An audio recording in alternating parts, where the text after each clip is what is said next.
안녕하세요. 오늘도 여러분을 말씀의 세모로 초대합니다.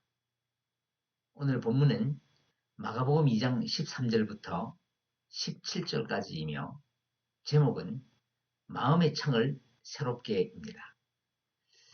바티칸의 베드로 성당에는 천재 조각가 미켈란젤로가 24살 때에 완성한 조각품 피에타가 있습니다. 이탈리아어로 피에타는 슬픔이나 비탄을 뜻하는 뜻으로 예수님의 죽음을 맞은 마리아의 슬픔을 의미합니다. 십자가에서 숨을 거둔 예수님을 어머니 마리아가 무릎에 안고 있는 조각품인데, 이 작품이 완성되었을 때 그를 시기하는 사람들은 예수님의 얼굴이 보이지 않는다든지, 마리아가 예수님에 비해 너무 크다, 예수님의 팔이 신체 비율에 맞지 않는다 등의 많은 비난을 쏟아냈습니다. 그때 미켈란젤로는 이 조각은 하나님께 바치는 것이다, 인간의 시선으로 평가하지 말라라는 말로 그들의 비난을 일축했습니다.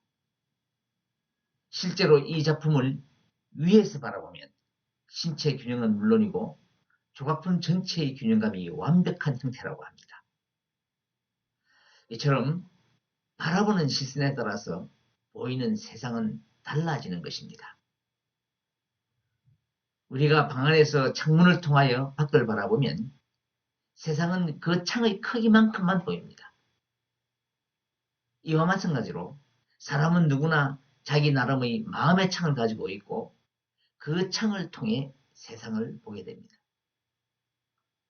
오늘 말씀을 함께 나눈 여러분도 모두 똑같은 시각으로 세상을 바라보며 살지 않습니다.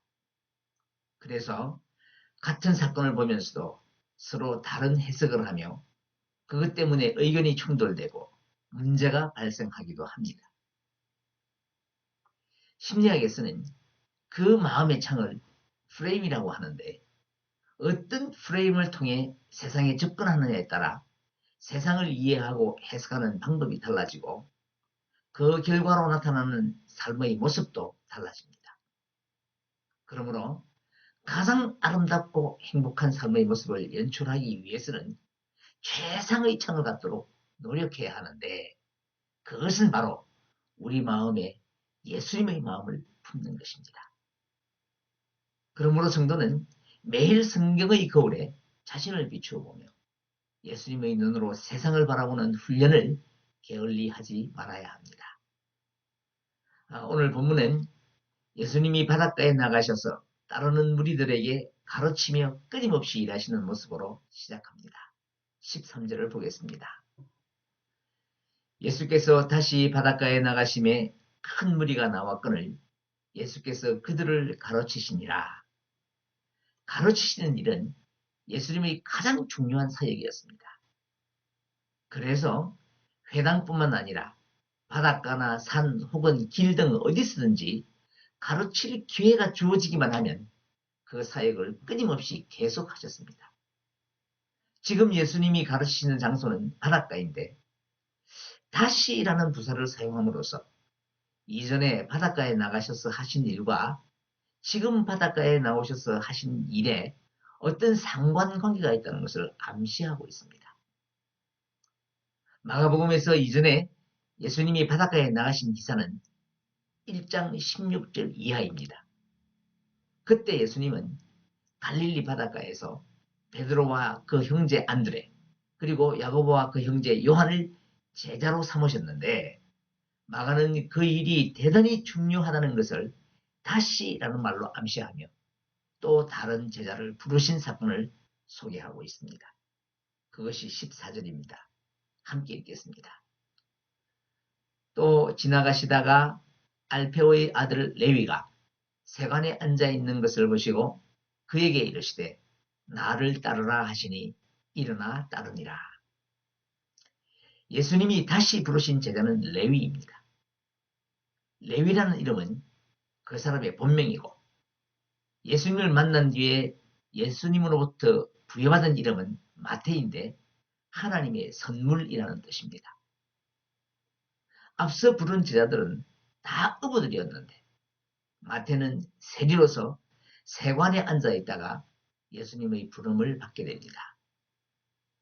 그 당시 로마는 지배하는 모든 나라에 무거운 세금 정책을 펼쳤는데 그 세금을 징수하는 일을 로마인들에게 시키지 않고 그들이 지배한 자국민 세리들을 고용해서 세금을 걷게 했습니다. 유대인의 자료에 의하면 세리의 직무가 두 종류로 구별된다고 합니다.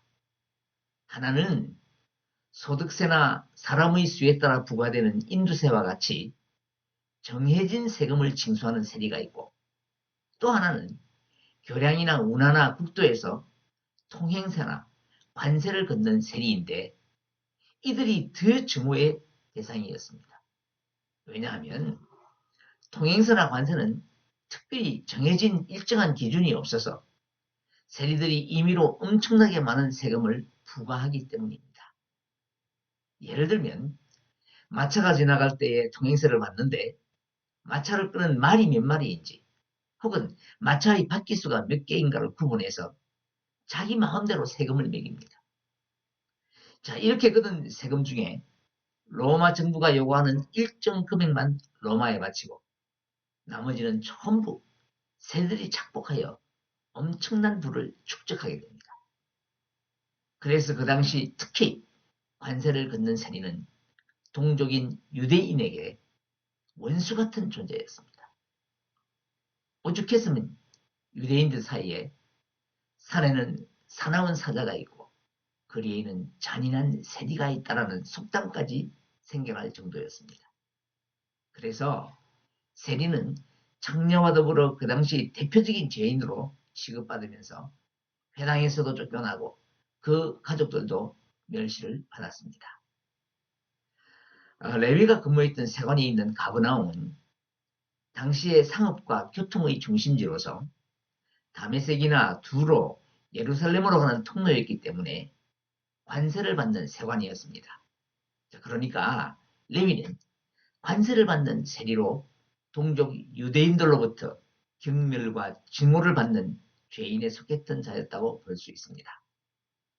그리고 예수님께서 레위가 세관에 앉아 있는 것을 보셨다고 했는데 앉아 있다라는 표현은 모든 것을 관장하고 통치한다는 의미로 레위가 그 세관의 우두머리라는 뜻입니다.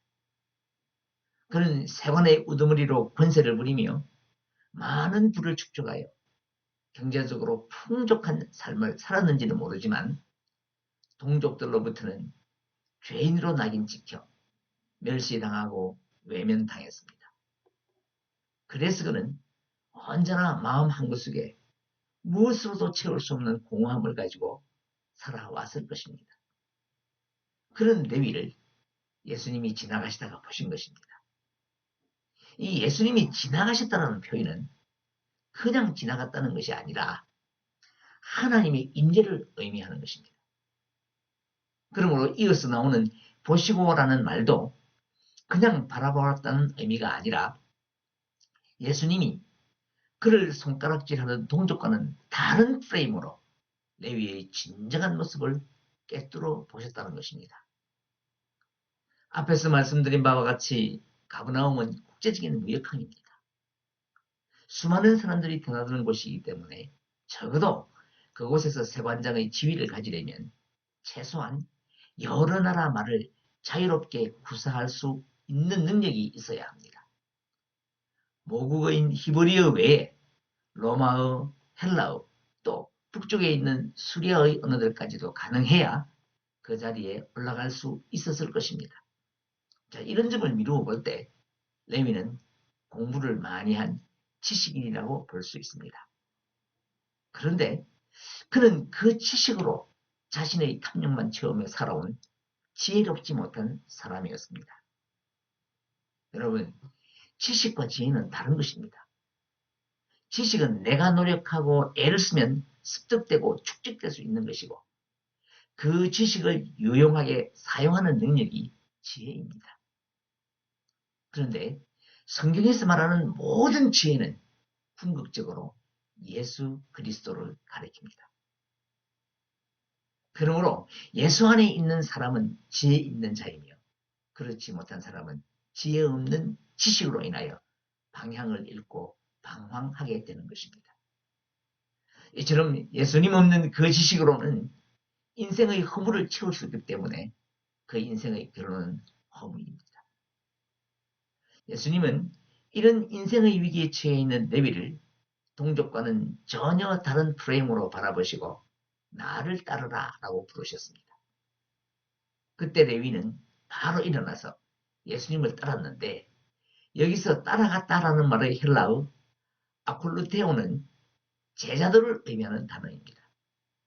그러므로 단순히 예수님의 뒤를 따라간 것이 아니라 예수님의 부르심에 강렬한 하나님의 임재를 느끼고 제자로서의 삶으로 인생을 전환하겠다는 결단을 내린 것입니다. 다시 말하면 세상을 바라보는 새로운 마음의 창을 열었던 것입니다.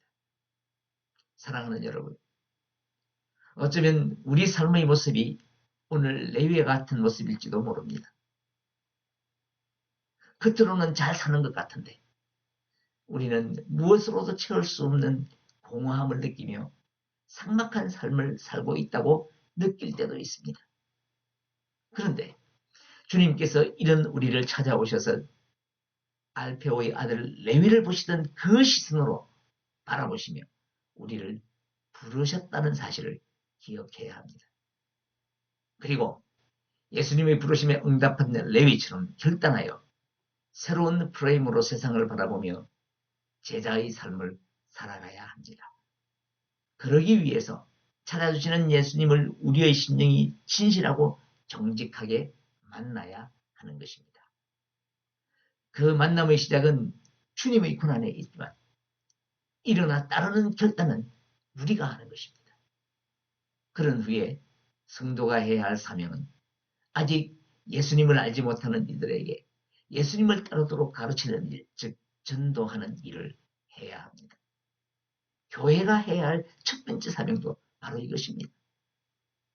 그러므로 사랑하는 여러분, 교회에서 예배드리며 말씀을 들을 때에 아니면 조용히 말씀을 묵상할 때에 제일 먼저 주님 만나는 것에 집중해야 합니다.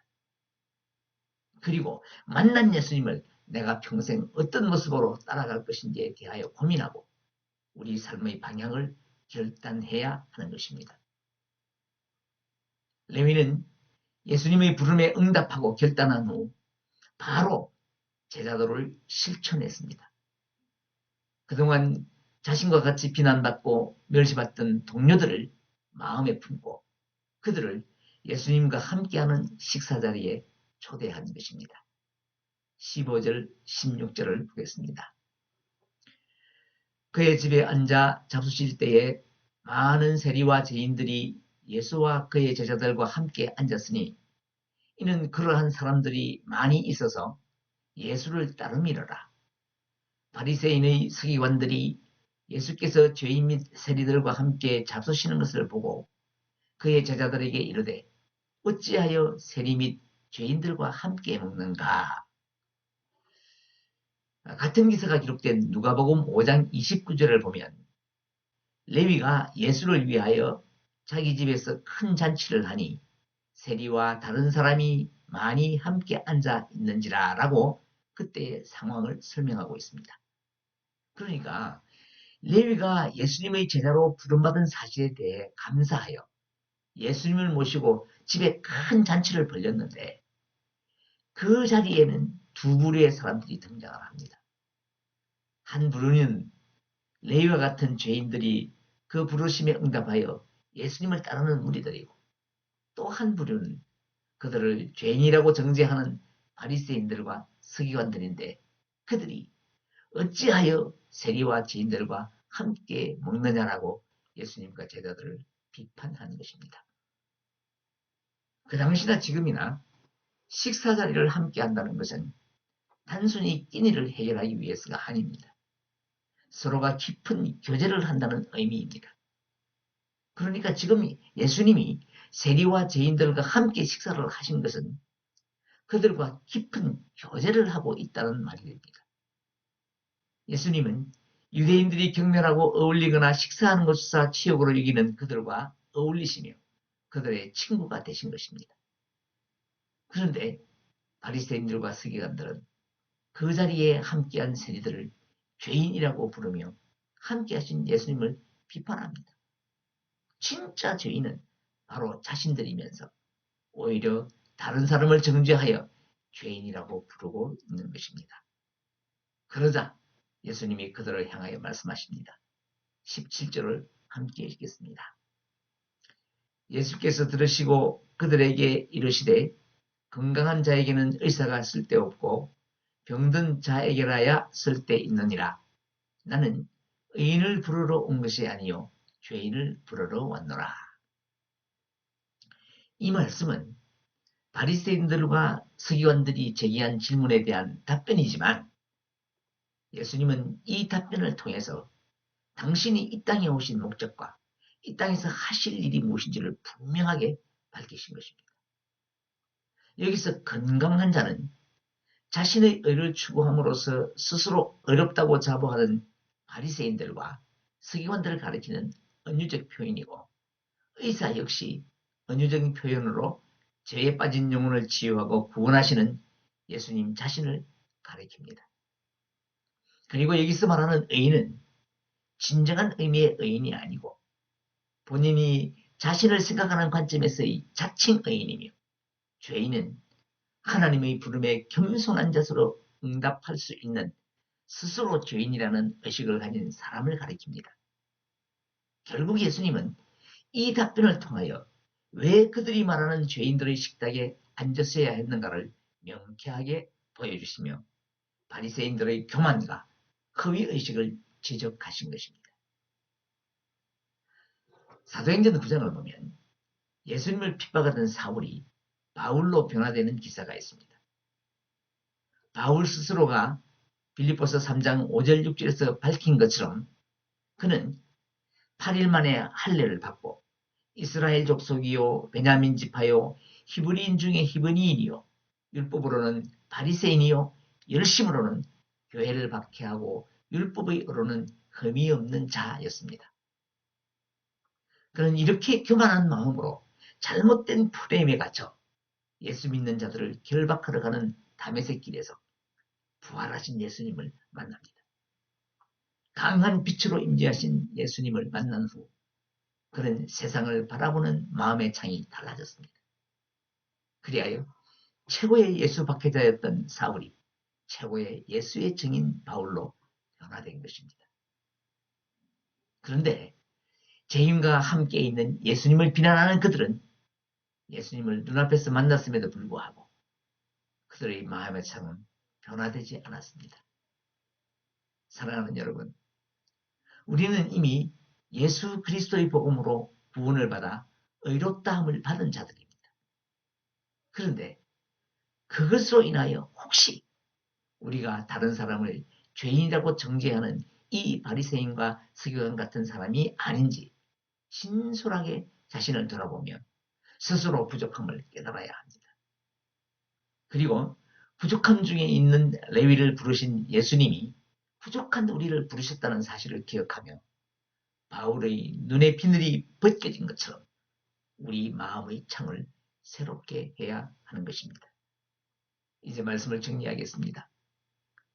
세리레위는 많은 부를 축적했지만 주위 사람들로부터 죄인으로 정죄받아 비난받던 사람이었습니다. 하지만 예수님은 그런 레위를 찾으시고 부르셨습니다. 그러자 레위는 하나님의 선물 마태가 되어 마태복음을 기록하는 귀한 사역을 감당했습니다. 그런데 마태가 되기 전의 레위는 자랑할 것이 없는 바로 우리 자신의 모습입니다. 그럼에도 예수님은 레위를 부르신 것처럼 우리를 불러서 거룩한 하나님의 자녀로 삼으셨습니다. 내가 자격이 있어서 부르신 것이 아니에요.